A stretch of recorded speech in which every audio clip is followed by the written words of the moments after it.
Okay, welcome back to the show, folks. So welcome to the show. If you're just now tuning in, it's fine Monday afternoon here in Central Florida. Got a little breeze going out there, but that just brings the temperature down a little bit. Means I'll be cranking open those jealousy windows of mine tonight. All right, you can crank that telephone up and give us a call if you want to at 407-774-8255 as we, the American Adversaries Drive Time Primetime Show, come to you live on FM 105.5 and AM 660 The Answer from the Mercury Free Broadcasting Studios. And please don't forget, for the very, very best in Mercury Free general dentistry, winter dentistry, call my dentist, Dr.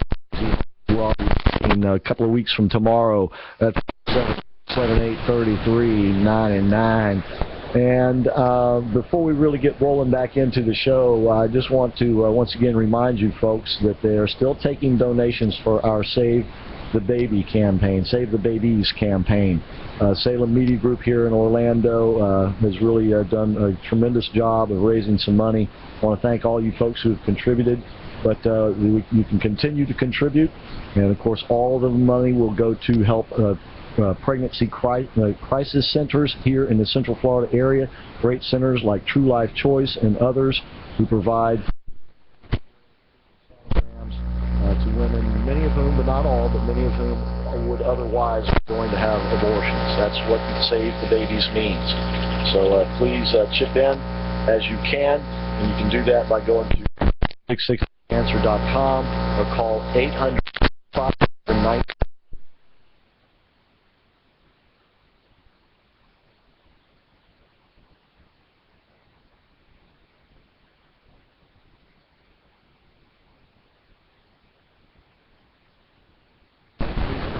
Check out Go to youtube.com, type in Adversaries. Bring up our entire archive, starting with the newest videos first at the top, and the rest in descending order. Get at Pariscope depth with us today. All right, and you can subscribe to YouTube, and you'll get YouTube, and you'll get alerts when we put something new up, right? Subscribe to the channel. When you're on YouTube, you'll be alerted when new videos pop up on the channel. And of course, you can do this for our regular website archive too. Can you not, Nick? They can go to iTunes and subscribe, and they'll get an alert. Yeah, if you go to iTunes. I got you doing it. Starting in you, Chris. Go ahead and search American Adversaries, and you can subscribe to that. You'll get the new shows as they are posted. All right. So, folks, you've got several ways where you can take advantage of the American Adversaries live. And at our archive, you can go to iTunes, as Nick said, and subscribe, or YouTube and subscribe. So we're providing you more and more content, and we intend to do as much as we can to make it as easy for you as possible to hear our show and to hear repeats of our show and see repeats of our show too. And then shortly, you're going to be seeing the handsome debonair Ken Dwyer, who's going to be in the studio with us. You will bring. He'll be checking in to tell us about the Small Business Forum that is going to be going on tonight. In the meantime, just a real synopsis of what we went over in the first hour. If you missed it, we have Katzman come to us live from Jerusalem and talk to him about his new article, Who Are These Debating Democrats? Perspective from Israel. You can find that at Katzman.com. It broke last week in the Jerusalem Post, but he kind of gives us, from the Israeli perspective, a rundown of the Democratic candidates. He went through 5. Now there are 3 in the contest, but certainly it's very informative. Hillary Clinton has a very spotty record at the best, and Bernie Sanders not a whole lot better, and Martin O'Malley, hard to tell because he really doesn't have much of a record with that sort of thing at all.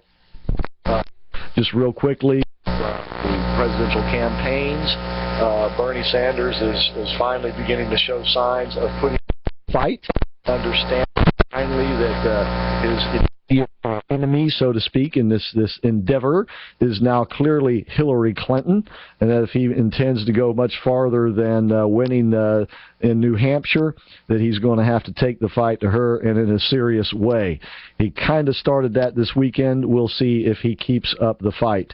In the meantime, she kind of was playing coy, if you will. She really was, I guess, back on her gains, her political gains prior to the weekend. Certainly she's been raising Thursday night during the Benghazi hearings. And so she, and as I said earlier, she's the one who wanted that done in the public because she knew that she would be able to, as long as she didn't blow her stack, that she'd be able to sit there and prevaricate and BS and do whatever it took to get through that day and make a few Republicans perhaps look bad in the process. I think perhaps that she may have damaged herself legally and criminally in the process. We shall see if Trey Gowdy and the Republicans have the nerve to go after her. There should be no holding them back. But, of course, in Washington, everything holds you back, especially if you are a conservative. Which brings me to Donald Trump. He did a live town hall meeting in New Hampshire this morning that was on the last hour of the Today Show, the last hour with Matt Lauer.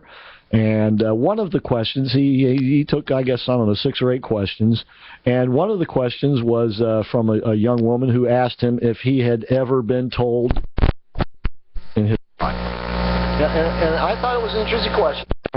Very graceful, and his answer was, but see, people assume that people who are successful or wealthy in life somehow had it all handed to them. You know, and all they had to do was say, I want this and I want that, and people jumped up and gave it to them. Well, in fact, the opposite is true, and that's kind of what Trump said. He kind of looked at her and he said, I've always been told no. And then he kind of gave some examples. His father told him, don't. He said he got a little $1 million loan from his father, which kind of raised Matt Lauer's eyebrows, but you got to admit he did a lot with that $1 million. And a lot of people, they get $1 million, what do? They go out and spend it, and they don't know what to, at the end of the day, whatever happened to it. But he turned that $1 million into hundreds of millions. Anyway, his father, he said he took that $1 million and he went to, I forget which part of New York, but he went where his father had been a developer. He went where his father hadn't gone before, and his father said, don't go there, and he did. And then he said, and look at this campaign. People told me, no, there's no way you can win this. No. So people who are very successful in life learn how to overcome the no's. And that's what he said. They're not successful because they were given things. They were successful because they didn't take no for an answer. And that's what makes him strong. It's what makes him a powerful negotiator. He will not take no for an answer. Now just ask yourself, will Mitch McConnell take no for an answer? Does all the time. Will John Boehner take no for an answer? He did all the time. I don't know about Ryan. I got a feeling he's going to take no for an answer too. No, the best of leaders overcome the no's. So I thought that was a great response on his part. And, of course, he's been taking some swipes at Carson over the last few days. But he's also been taking some continued swipes at Jeb Bush, who is just totally frustrated with this campaign over the weekend, saying he's got better things to do than this, which, of course, the response to that is, then why don't you go out and do them? And then there was a reporter talking on, I believe it was CNBC this morning, who's going to be hosting this week's debate. He said part of Jeb's problem is that the donors don't want to reinvest in him anymore. And I thought about that. What a perfect word for political donors. Invest. Think of what that means. They are investing in a candidate. What does the word investing mean? Well, you can invest your time, but it seems like if you invest your time in something, you might want to get something out of it. Like General Paris here, he invests his time and now his money in this show because he wants to be there. Should we break big? And he will be. And when it comes to investing in politicians, though, the big money donors, when they invest their money, guess what they expect? They expect a return on that money. Freudian slip, maybe, but it really does go to the heart, and it's the power of Donald Trump's argument when he says, I'm not taking money, I won't take money, is that these big money donors, I don't care who they're giving the money to, and they're giving the money to all of them except Donald Trump, they expect something in return. and they expect a return on their investment, which means that's something that they expect to return, some sort of monetary return. So investing in candidates is what's gotten us into a whole lot of trouble. And it's got nothing to do with that Citizens United Supreme Court decision. Investing in candidates is the natural course of politics. That's just work. So, listen, I'm going to take one phone call and then we'll take the break because I want to get to Ken Dwyer. Let's go to Eva real quick. Eva, thank you for calling tonight. Yes, Chris, about investing in the guy investing in politics. That's why we want Trump. He's investing in anything. He's taking his own money. And in today's people that run, you can't trust them. Yeah, you're absolutely right. And so at least he's honest enough to use his own money, and he's not taking favors.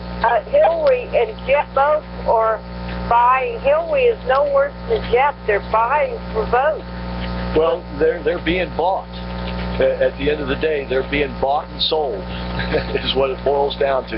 And that's what the guy was talking about. When these donors invest, and this is why the donors don't just invest in one candidate. They'll invest in a number of candidates, and many of them invest in candidates from both sides of the aisle. It's because they're hedging their bet. They know that if they invest in both candidates who are running an election, one of them's going to win, right? Okay, well, the amount of money they invest in both of them is what they want to get a return on out of the one who wins. And guess what? More often than not, they've come out pretty handsomely on the other side. So, to them, it is a monetary thing. And that's the danger of it all. All right. Thank you, Eva, for the call. 407-774-8255 is the number. If you would like to call, we'll go ahead and take a break. And on the other side, we're going to have Ken Dwyer, and he'll tell us all about the small business forum that you're welcome to attend tomorrow night.